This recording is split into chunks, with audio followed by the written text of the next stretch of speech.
Here's today's In Touch devotion. Today's scripture reading is Psalm 25. To you, Lord, I lift up my soul. My God, in you I trust. Do not let me be ashamed. Do not let my enemies rejoice over me. Indeed, none of those who wait for you will be ashamed. Those who deal treacherously without cause will be ashamed. Make me know your ways, Lord. Teach me your paths. Lead me in your truth and teach me, for you are the God of my salvation. For you I wait all the day. Remember, Lord, your compassion and your faithfulness, for they have been from of old. Do not remember the sins of my youth or my wrongdoings. Remember me according to your faithfulness, for your goodness' sake, Lord. The Lord is good and upright. Therefore, he instructs sinners in the way. He leads the humble in justice, and he teaches the humble his way. All the paths of the Lord are faithfulness and truth to those who comply with his covenant and his testimonies. For the sake of your name, Lord, forgive my wrongdoing, for it is great.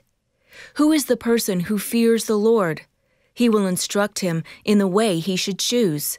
His soul will dwell in prosperity, and his descendants will inherit the land. The secret of the Lord is for those who fear him, and he will make them know his covenant. My eyes are continually toward the Lord, for he will rescue my feet from the net. Turn to me and be gracious to me, for I am lonely and afflicted. The troubles of my heart are enlarged. Bring me out of my distresses. Look at my misery and my trouble, and forgive all my sins. Look at my enemies, for they are many, and they hate me with violent hatred. Guard my soul and save me. Do not let me be ashamed, for I take refuge in you. Let integrity and uprightness protect me, for I wait for you. Redeem Israel, God, from all his distress. What are we to think when we've prayed, but the Lord seemingly doesn't answer? As creatures limited by time, we can find waiting very frustrating. However, God doesn't perceive time as we do. He knows the end of a matter before it's even begun. His knowledge reaches from eternity past to eternity future, and nothing is hidden from his sight. Furthermore, his compassion and loving kindness surround those who belong to him.